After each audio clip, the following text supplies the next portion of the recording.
Hello everyone, welcome to जसवी की पाठशाला। कैसे हैं आप सब? आई होप आप सब एकदम मस्त होंगे। और छुट्टियां चल रही हैं, छुट्टियों का एंजॉय तो आप कर ही रहे होंगे। और छुट्टियों के साथ साथ थोड़ी सी पढ़ाई ज़रूर करते रहिए, ताकि ये जो थोड़ी सी पढ़ाई है ना, ये आपके लिए जो है कुछ ज़्यादा काम कर सके। जो थोड़ी थोड़ी आप पढ़ाई करेंगे ना, वो आपके लिए जो एडिशनल जो आपको मिलेगा ना, वो आपके जो नंबर हैं उनको और बेहतर बनाएगा। ठीक है ना?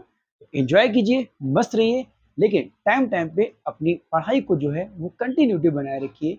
जब आपको टाइम मिले तो आप कंटिन्यूटी बनाए रखिए, क्योंकि हम आपके साथ कंटिन्यू हैं। तो आपका भी ये रिस्पॉन्सिबिलिटी है आपकी कि आप भी कंटिन्यू रहें।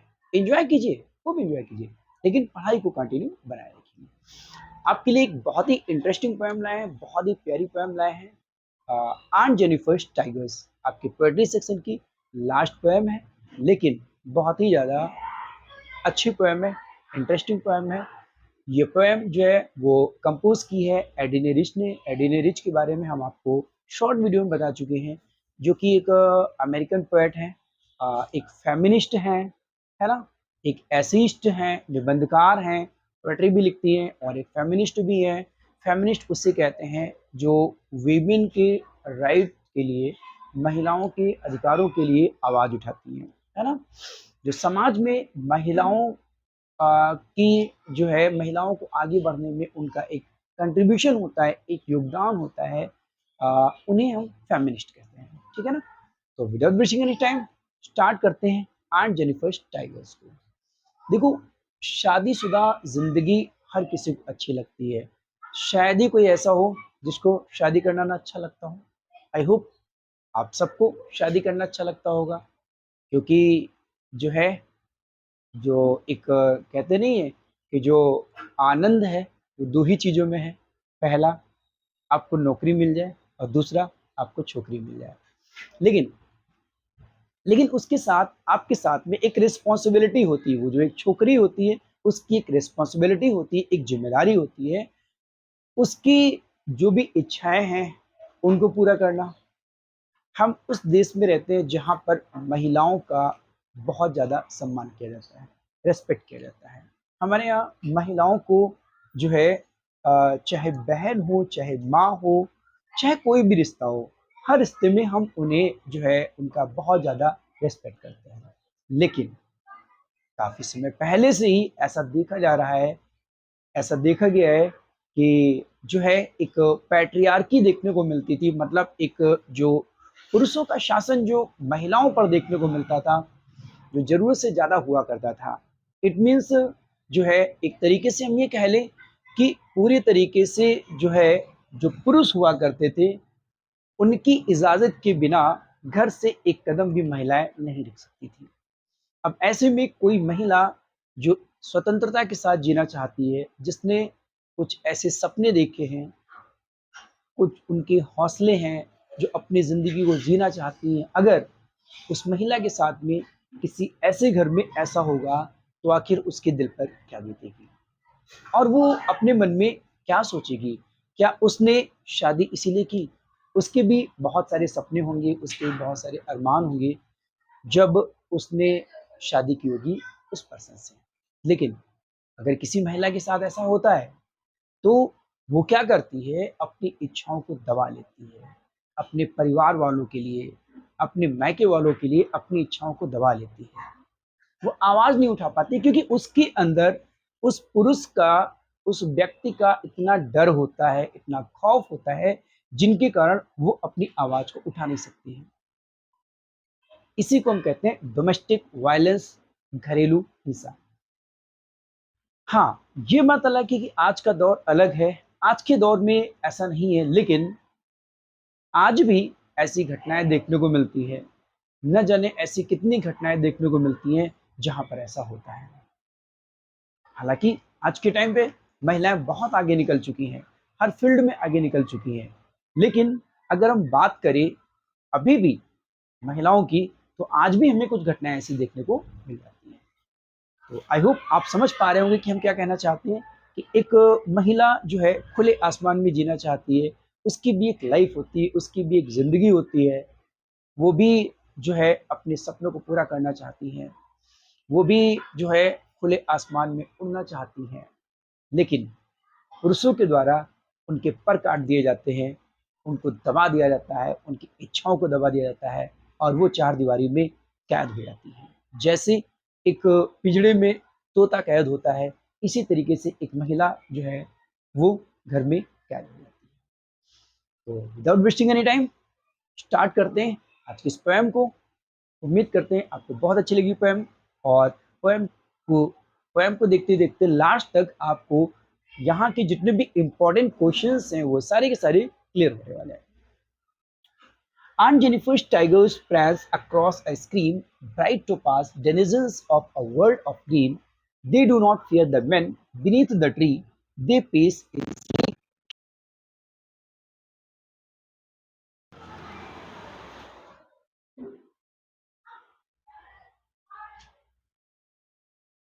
पोएम की स्टार्टिंग कुछ यहाँ से होती है कि एक आंट जेनिफर हैं, जिनको एड्रेस किया है इस कविता में। जो कैरेक्टर है आंट जेनिफर, हमारी जो पोएट है एडिने रिच, उन्होंने एड्रेस किया है यहाँ पर आंट जेनिफर को। और आंट जेनिफर जो है क्या करती हैं, एक पैनल जिसमें किसी कपड़े को जो है एडजस्ट किया जाता है, जो कढ़ाई करने वाला होता है, उस पैनल पे वो क्या करती हैं, उस पैनल में उस कपड़े को लगाती हैं और उस कपड़े पर वो एम्ब्रॉयडरी करती हैं, कढ़ाई करती हैं। एम्ब्रॉयडरी मीन्स कढ़ाई, कढ़ाई करती हैं वो। और उस एम्ब्रॉयडरी में वो क्या करती हैं, वो एम्ब्रॉयडरी में जो है टाइगर टाइगर को जो है बनाती हैं, जिसमें एक फॉरेस्ट बनाती हैं, एक जंगल बनाती हैं और उस पर वो टाइगर को बनाती हैं, जो घूमते हुए नजर आते हैं, फ्रीडम के साथ, स्वतंत्रता के साथ घूमते हुए नजर आते हैं। Aunt Jennifer's tigers press across a screen. Screen मतलब वही पर्दा, वही कपड़ा जो पैनल में लगा हुआ है, जिस पर वो कढ़ाई कर रही हैं। और देखिए यहाँ पर जो आंट जेनिफर है ना, वो अपनी डिजायर को एक्सप्रेस कर रही है टाइगर के माध्यम से। ये जो कढ़ाई है उसके माध्यम से अपनी इच्छाओं को वो एक्सप्रेस कर रही है, वो व्यक्त कर रही है। Aunt Jennifer's tigers prance across a screen. Prance मतलब होता है मूव फास्टली, तेजी से दौड़ना। उस स्क्रीन पर ऐसा लगता है कि ये जो टाइगर है ना, वो बहुत तेजी से भाग रहे हैं। Bright to pass denizens of a world of green. World of green का मतलब यहाँ पर जो है वो आपका होगा फॉरेस्ट।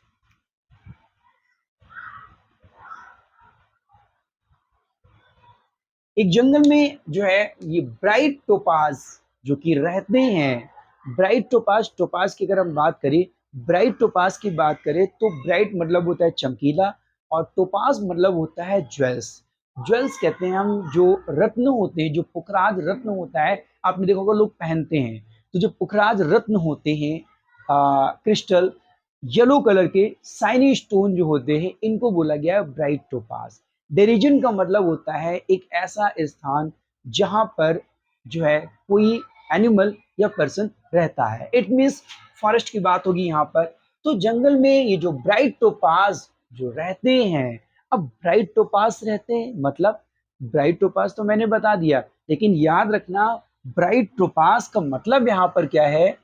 पोएट ने इस कविता में, यानी कि जो आंट जेनिफर हैं, ब्राइट टोपाज किसके लिए यूज कर रही हैं, यहाँ पर टाइगर्स के लिए। ठीक है, ये जो टाइगर्स हैं, जो टाइगर्स उन्होंने उस कपड़े पर बनाए हैं, उनके लिए बोला गया है bright topaz denizens of a world of green. यार इस हरी भरी दुनिया में, इस जंगल में देखो कैसे कितना तेज ये टाइगर्स घूम रहे हैं, है ना, रन कर रहे हैं, मूव कर रहे हैं। They do not fear the man beneath the tree. वे बिल्कुल नहीं डरते हैं। They do not fear the man beneath the tree. They pace in sleek chivalric certainty. यार देखो ये जो टाइगर्स हैं वो नहीं डरते हैं। इस ट्री के नीचे ये जो टाइगर्स है, ये इंसानों से नहीं डरते हैं, मैन से नहीं डरते हैं। they place in sleek chivalric certainty. देखो उनके अंदर वो जो है वो कितना एलिगेंट है, कितना अट्रैक्टिव है, कितना आकर्षित है। कितना आकर्षण है उनमें, शिवलिरिक सर्टेनिटी, और कितना ज्यादा वो जो है ऑनरेबल है, कितनी उनके अंदर सर्टेनिटी है।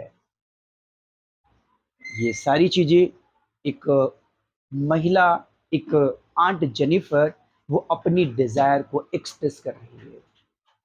वो टाइगर बनाते बनाते वो बता रही है कि यार देखो ये टाइगर जो है वो कितने फ्रीडम के साथ घूमते हैं इस फॉरेस्ट में, कितनी आजादी से इस जंगल में घूमते हैं, इनको इंसानों का कोई भय नहीं है, इनको इंसानों का कोई डर नहीं है, कितने मजे से ये इस फॉरेस्ट में घूमते हैं विदाउट एनी फियर, बिना किसी डर के। इट मीन्स एक महिला का दर्द बयां हो रहा है। इट मीन्स यहाँ से पता चल रहा है कि ये महिला जो है उस टाइगर की तरह नहीं रह पाती है।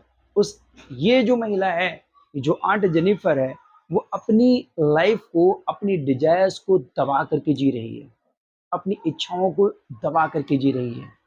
वो भी इस टाइगर की तरह सपने देख रही है, काश मेरे साथ भी ऐसा होता, मुझे भी जो है अपने पति का डर नहीं होता, मुझे भी अपने पति का भय नहीं होता, और मैं भी इन टाइगर्स की तरह फ्रीडम के साथ, स्वतंत्रता के साथ जी सकती हूँ।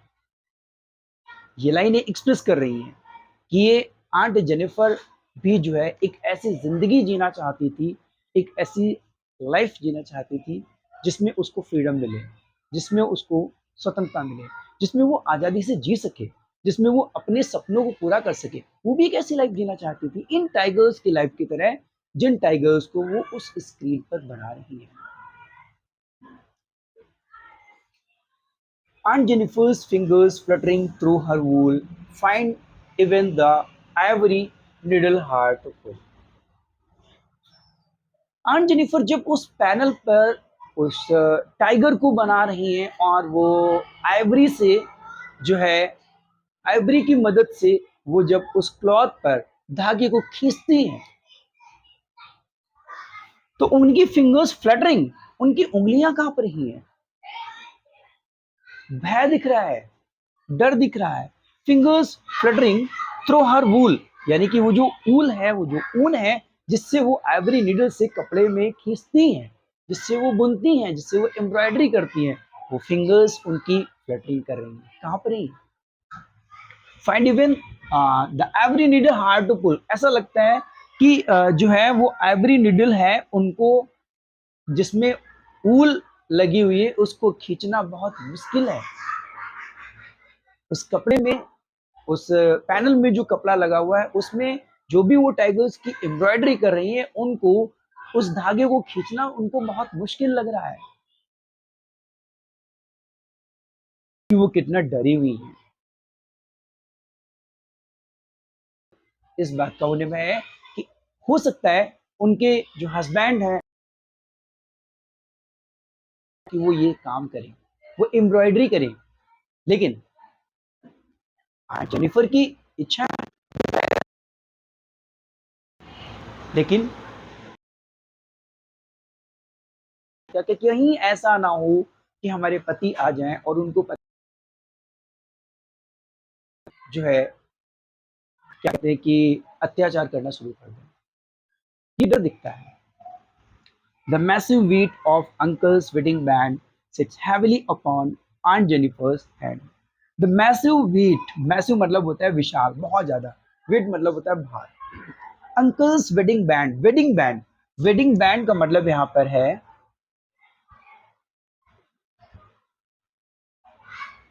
wedding ring, ठीक है? The massive weight of Uncle's wedding band, यार at the time of marriage, शादी के समय, शादी के वक्त जब हमें अंकल ने वो वेडिंग रिंग पहनाई थी, जो वेडिंग रिंग पहनाई थी, कुछ सपने थे उस वक्त कि हम अपनी जिंदगी को अच्छे से जिएंगे, एक अच्छी लाइफ की शुरुआत करेंगे, और उन्होंने अपनी जिंदगी को कैसे बिता दिया आप ऊपर से देख रहे हैं। तो वो जो massive weight of uncle's wedding band sits happily upon on Jennifer's hand, वो आंट जेनिफर के हैंड में हाथ में, उनकी उंगली में जो वेडिंग रिंग है वो इतनी भारी है, इतनी heavy.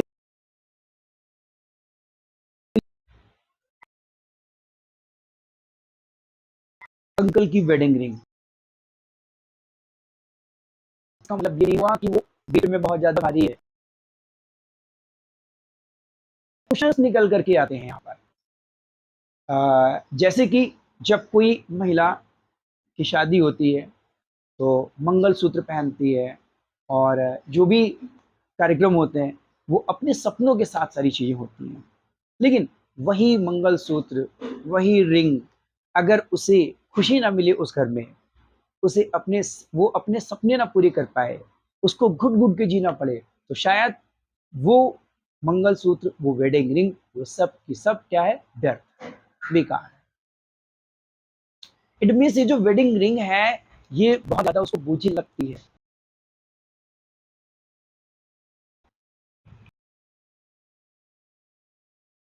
Still ringed with ordeals, she was mustered by the tigers in the panel that she meets will go on prancing, proud and unafraid.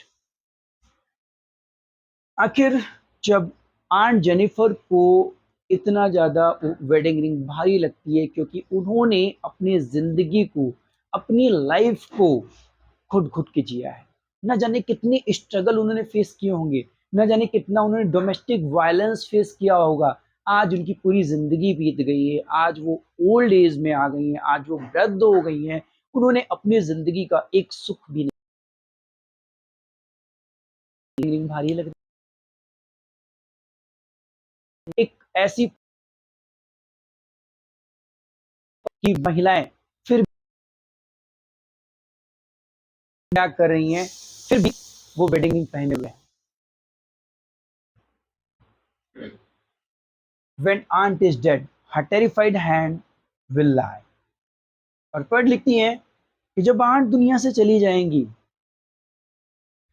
जब आंट दुनिया से चली जाएंगी, जब वो मर जाएंगी, जब उनकी डेथ हो जाएगी, her terrified hand will lie. उनके वो टेरिफाइड हैंड, टेरिफाइड मतलब कांपते हुए, डरे हुए, डरे हुए हाथ ऐसे पड़े होंगे, और उनके हाथ में वो रिंग होगी। Still ringed with ordeals, she was mastered by.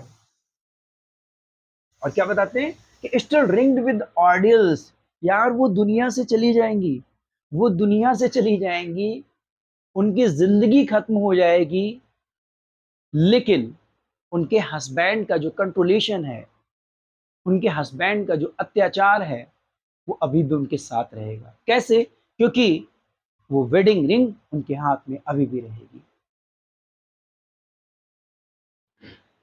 She was mastered bye, master मतलब होता है कंट्रोल करना, मास्टर का मतलब होता है मालिक, यानी कि हस्बैंड। उनके हस्बैंड के द्वारा जो उनके ऊपर शोषण किया गया, जो उनके ऊपर अत्याचार किया गया, जो उनके ऊपर डिसिप्लिन किया गया, वो अभी भी उनका बरकरार रहेगा, जबकि उनकी जिंदगी खत्म हो चुकी है। उनके हाथ में वो उंगली इस बात, वो रिंग, वेडिंग रिंग इस बात को बयां कर रही है। The tigers in the panel that she made will go on prancing, proud and unafraid. यार देखो, टाइगर्स इन द पैनल, उस पैनल में जो उन्होंने टाइगर्स बनाए हैं, उस पैनल में जो उन्होंने टाइगर्स बनाया, शी मीट, जो आंट जेनिफर के द्वारा बनाए गए, विल गो ऑन prancing, वो तो दौड़ते हुए चले जाएंगे। आंट जेनिफर ने जो टाइगर बनाए हैं पैनल में, जो कपड़े पे, वो तो दौड़ते हुए चले जाएंगे, वो तो अपनी जिंदगी जिएंगे, फ्रीडम के साथ मजे करेंगे। prancing, प्राउड एंड अनअफ्रेड, उन्हें अपने ऊपर प्राउड होगा, उन्हें अपने ऊपर गर्व होगा, क्योंकि उन्हें किसी बात का डर नहीं होगा। और इधर वो तो अपनी जिंदगी को जी लेंगे जाके, लेकिन और इधर जो आंट जेनिफर हैं, दुनिया से जाने के बाद भी अपने पति की इस गुलामी से, अपने पति की इस अत्याचार से आजाद नहीं हो पाएगी। इट मीन्स आप ये मत समझ लेना कि आंट यहाँ पर दुनिया से चली जाती है, आंट यहाँ पर मर जाती है। इट मीन्स ये साफ यहाँ पर दिखा रहा है कि आखिर आंट जेनिफर ने कितना ज्यादा स्ट्रगल फेस किया होगा, कितना ज्यादा संघर्ष फेस किया होगा, कितना ज्यादा वो स्ट्रगल जो है उस घर में फेस करती है, जो यहाँ पर दिखाया गया है कि मरने के बाद भी वो रिंग अभी भी क्या कर रही है, कंट्रोल कर रही है।